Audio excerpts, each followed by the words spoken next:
안녕하세요. 즐거운 생각 박대성입니다. 오늘은 두 번째 생선을 합니다. 북미 청어인데요. 어, 에일 와이프, 에일이 뭐 뭔지는 아시죠? 술. 와이프는 그 술집을 운영하는 그 통통한, 작고 통통한 뭐 그런 뜻입니다. 이게 생긴 거는 이렇고요. 이거는 별로 통통하지 않죠. 그래서 뒤에 통통한 걸 하나 더 붙였습니다. 크지 않은 종류예요. 청어가 아, 전 세계적으로 한 200여 종이 있습니다. 그 대구와는 달리 대구는 한류성이죠. 청어는 난류성인데 75% 정도가 난류성입니다. 하지만 그 중에 일부는 아틀란틱 해링이 그 원종인데 그게 그 어디죠? 그 북극 그러니까 베링 해협을 통해 가지고 북서 노스웨스트를 통해 가지고 그 북서 항로라고 그러죠. 북쪽을 통해서 북극을 통해 가지고 통하는 그래서 간 것이 아종이죠.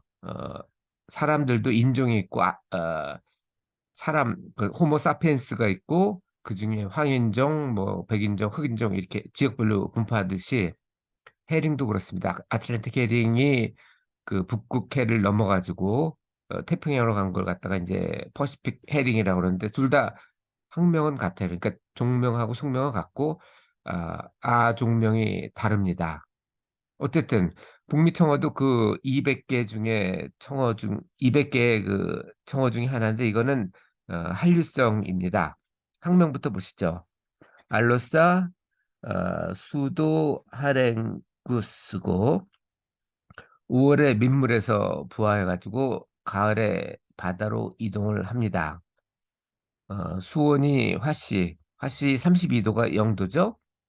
그리고 32도가 0도고 52도면 대충 20도 정도 높은데 화씨하고 섭씨 공식은 아시죠? 9분의 5를 곱하면 되니까 한 10도 정도에서 서식을 하니까 이것도 한류성이라고 볼 수 있겠네요.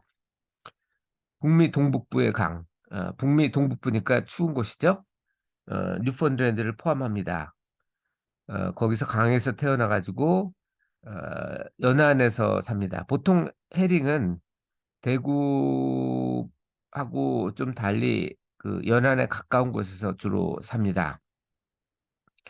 대상 연안으로 이동을 해서 성숙하고 산란을 위해서 회귀를 하는데 회귀하는 부분은 보통 10m 이내에 해저에다가 알을 낳습니다.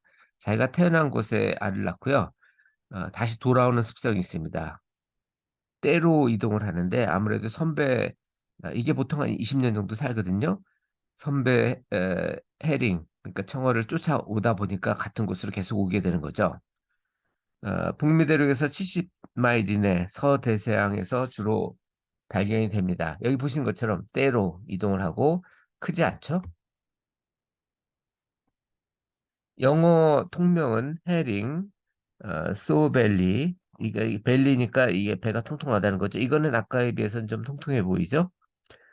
그레이 해링, 그레이백 뭐 이렇고 한글로는 번역이 없어서 제가 북미청어로 번역을 했습니다. 이게 북서 쪽에 북미 그러니까 캐나다 동부하고 미국 동부 북동부 쪽에서 있기 때문에 그냥 북미청어로 번역을 했습니다. 길이는 40cm 있는데 평균은 30cm입니다. 이거는 뭐 성어 기준이기 때문에 치어는 이거보다 더 작을 수 있겠죠. 체중은 반 파운드니까 한 파운드가 한 450g인 건 아시죠? 그러니까 반 파운드니까 한 220g 정도 그 정도니까 뭐 크지 않죠. 먹기는 좋습니다. 작으니까 잡기는 좀 안 좋겠죠. 좀 성가신가요? 특징은 눈꺼풀이 큽니다. 거의 뭐 대가리 정도, 어, 주둥이 정도의 뭐 상당한 부분을 차지를 하죠. 머리는 청동색이고 등은 회青色에서 회색색. 그리고 상완 그러니까 상완이라는 게 어깨죠. 자완 그러면 왼쪽 팔 뭐 이런 거니까 왼쪽 어깨에 반점이 나타나는 경우가 많고요. 혀에 이가 없고 복막은 밝은색이고 눈은 주둥이보다 큰 경우도 있대요. 지금 뭐 여기 보시는 게 북미청어 여러 개니까 어떤지 대충 감상할 수 있을 겁니다. 호수에서 산란하고 강을 따라서 바다로 가고 때로 산란해서 회귀를 합니다. 겨울에는 때가 아닌 경우도 있다고 해요. 이건 치어죠. 상당히 작죠. 손 위에 올라오니까. 이 치어들은 부유생물이나 귀조류, 갑각류, 패충류 뭐 이런 것들을 먹고요.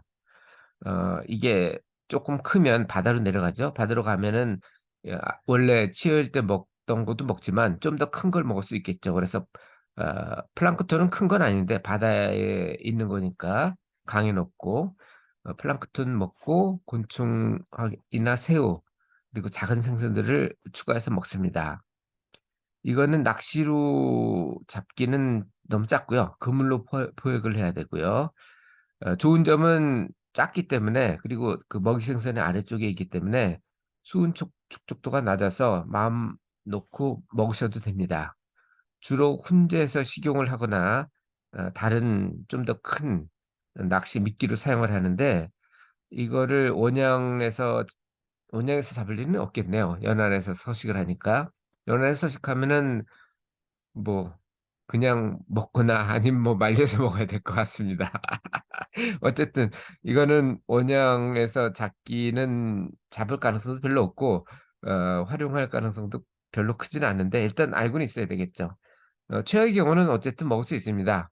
뭐 61분에 식량을 갖고 갈 거긴 하지만 혹시 뭐 식량이 떨어졌는데 연안은 가까이 왔고 이걸 잡았다면 먹어야 되겠죠. 어쩌겠습니까? 안전한 음식이라니까 그나마 다행입니다. 이 내용은 제가 다음 카페 544번에 정리됐으니까 조금 더 자세한 내용이 필요하신 분은 그쪽을 참고하시면 되겠습니다. 이상 오늘도 즐거운 순간 박대순이었습니다. 감사합니다.